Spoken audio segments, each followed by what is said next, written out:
हमने बीमा करवाया है और सालों बाद कंपनी जो है वो बीमे को ये कह के रद्द कर देती है कि आपका जो प्रीमियम आपने भरा है उसको ठीक से नहीं भरा गया।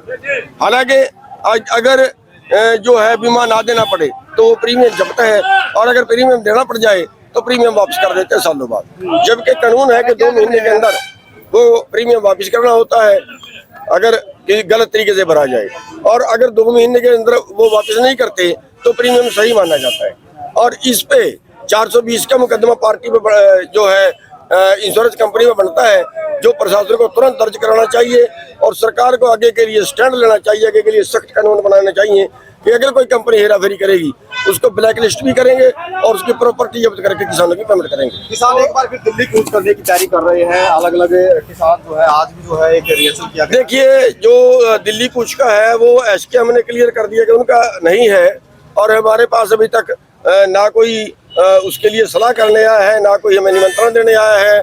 और अगर किसी को जाना होता है तो सबको इकट्ठे जाना चाहिए, सबको इकट्ठे मीटिंग करनी चाहिए। तो उस मीटिंग में रणनीति बनानी चाहिए थी। ये अपने आप को एक स्थापित करने वाली बात है। एक 16 तारीख को कर रहे हैं, 13 तारीख को कर रहे हैं, ये करना बिल्कुल गलत है और ये एक दूसरे से बड़ा दिखाने की होड़ है जो किसानों के लिए गलत रहेगी, किसानों का उसमें नुकसान होता है। तो लगातार जिस तरह से आप चुनाव की बात कर रहे हैं कि अगर सरकार पर राज करना है तो चुनाव लड़ना होगा। देखिए, दूसरा रास्ता नहीं है।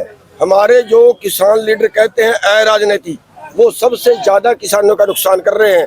वो किसान हित ऐसी नहीं है, वो कहीं ना कहीं किसानों के दुश्मन है, चाहे वो जान के हैं चाहे वो अनजान पड़े में है, चाहे उनको अक्ल कम है या ज्यादा होशियार बन रहे हैं। जो बिल्कुल गलत कह रहे हैं। अराजनीतिक रहने से जहाँ कानून बनते हैं वहाँ हमारे आदमी होने ही चाहिए, और अगर वहाँ हमारे आदमी नहीं होंगे तो हमारी वकालत कौन करेगा।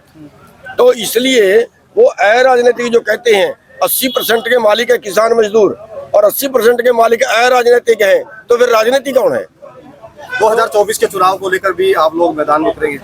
देखिए, ये तो वक्त बताएगा, इसकी अभी कोई राय नहीं। तो आज क्या फैसला लिया है? आज फैसला लिया है कि सरकार को चेतावनी दी है कि या तो सरकार जो है बीमा जो कंपनियां उनसे क्लेम दिलवाए, उन पे 420 का मुकदमा दर्ज करे, और जो 15,000 रुपया सरकार को ने घोषणा की थी फसल मुआवजे की, जो बाढ़ से नुकसान हुआ था, उसको सरकार तुरंत दे। और अगर नहीं देती है तो फिर कोई बहुत कड़ा कदम हमें उठाना पड़ेगा, जिसकी जिम्मेवारी प्रशासन की और सरकार की होगी। और अभी जो फैसला लिया गया है, यहाँ से अम्बेडकर चौक तक जाएंगे जुलूस लेके, एक सांकेतिक प्रदर्शन होगा, वहाँ पे माला अर्पित करेंगे और अपने मजदूर भाइयों को भी साथ जोड़ने की कोशिश करेंगे कि किसान और मजदूर जब इकट्ठा होकर लड़ेगा तब इस सरकार से जूझ सकते। तो धरना जारी रहेगा, खत्म? धरना जारी रहेगा।